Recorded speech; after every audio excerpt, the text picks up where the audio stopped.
Hello बच्चों, नमस्ते। स्वागत है आप सभी का आपके अपने YouTube channel Mahesh Sharma maths classes पर। आज पढ़ेंगे हम कार्यपत्रक छिहत्तर और इसमें हमें क्या पढ़ना है। इसके अंदर हमें पढ़ना है बिंदु, रेखा, किरण, रेखाखंड, समांतर एवं प्रतिच्छेदी रेखाओं की समझ विकसित कर पाना। जैसा कि हमने कार्यपत्रक 75 के अंदर भी यही पढ़ा है और मैंने 74 के अंदर भी आपको यही बताया था कि बिंदु जैसे ऐसे कोई डॉट दे रखा हो तो उसे बोलते हैं हम बिंदु। रेखा की बात करें तो दोनों साइड जिसके तीर का निशान हो उसे बोलते हैं रेखा। किरण का मतलब होता है एक साइड बिंदु और एक साइड तीर का निशान। रेखाखंड का मतलब दोनों साइड अगर बिंदु हो यानी तीर का निशान नहीं हो तो उसे क्या बोलेंगे, रेखाखंड। समांतर रेखा का मैंने बताया था आपको कि अगर ऐसे कोई रेखाएं हो जैसे कोई पटरी है यानी ये कहीं भी नहीं टकराए आपस में तो इसको क्या बोलेंगे, समांतर रेखाएं। प्रतिच्छेदी रेखाओं के बारे में मैंने आपको बताया था कि ये कहीं ना कहीं टकराती है आगे जाके, तो इसको हम क्या बोल देंगे, प्रतिच्छेदी रेखाएं बोलेंगे। तो चलो बिना देरी किए शुरू करते हैं हम आज का पहला क्वेश्चन कि रिक्त स्थानों की पूर्ति कीजिए कि रेखा की लंबाई। अब मैंने क्या बोला कि रेखा ऐसे होती है जिसके दोनों साइड तीर का निशान होता है यानी ये कहीं तक भी जा सकती है, आगे इस साइड भी जा सकती है और इस साइड भी जा सकती है। तो रेखा की लंबाई अनिश्चित होती है, निश्चित अनिश्चित होती है क्योंकि ये कितनी भी लंबी आगे हम बढ़ा सकते हैं। तो रेखा की लंबाई कैसी होती है, अनिश्चित। उसके बाद में पूछा रेखाखंड की लंबाई। रेखाखंड पे देखो यहाँ भी बिंदु है और यहाँ भी बिंदु है तो इसको आगे नहीं बढ़ा सकते हम, और अगर नहीं बढ़ाते तो वो क्या होगी, रेखाखंड की लंबाई हमेशा निश्चित होती है। कैसी होती है, निश्चित। उसके बाद हमें पूछा है कि जब दो या दो से अधिक रेखाएं एक दूसरे को काटती है तो वे क्या कहलाती है, क्या कहलाती है, यहाँ काट रही है ना तो हम क्या बोलेंगे, प्रतिच्छेदी। तो यहाँ क्या लिख देंगे, प्रतिच्छेदी रेखाएं कहलाती है।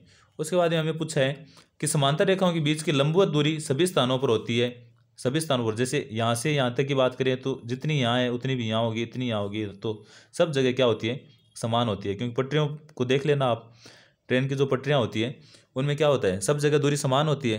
तो समांतर रेखाओं के बीच में लंबवत दूरी क्या होती है, समान। उसके बाद हमें दूसरा क्वेश्चन दे रखा है कि नीचे दी गई आकृति, जैसे ये हमें एक स्टार दे रखा है यानी दो त्रिभुजों से कोई बना स्टार है, उसमें हमें पूछा कि बिंदुओं के नाम। तो बिंदु देखो, एक तो ए है, बी है, सी है, तो हम लिख देंगे ए बी सी।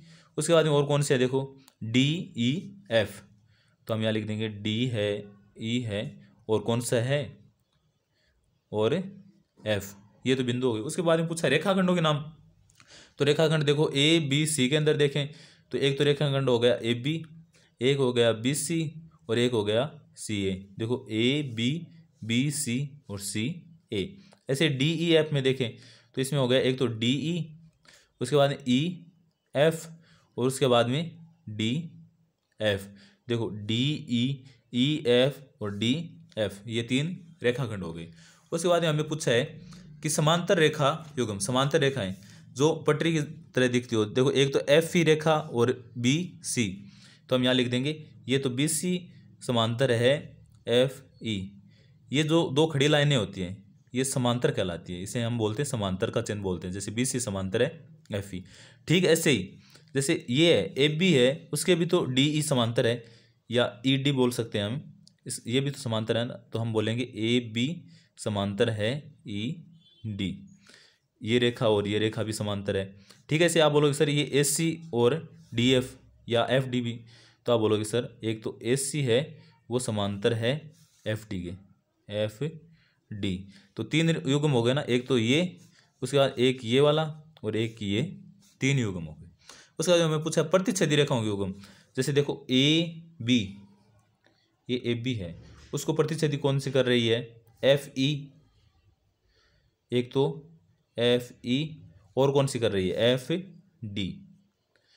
उसके अलावा हम बात करें जैसे ए बी की बात कर ली हमने, अब बात कर ले हम बी सी। ये बी सी है और बी सी, ये बी सी है, इसको कौन सी कर रही है, एक तो डी एफ और एक डी ई कर रही है।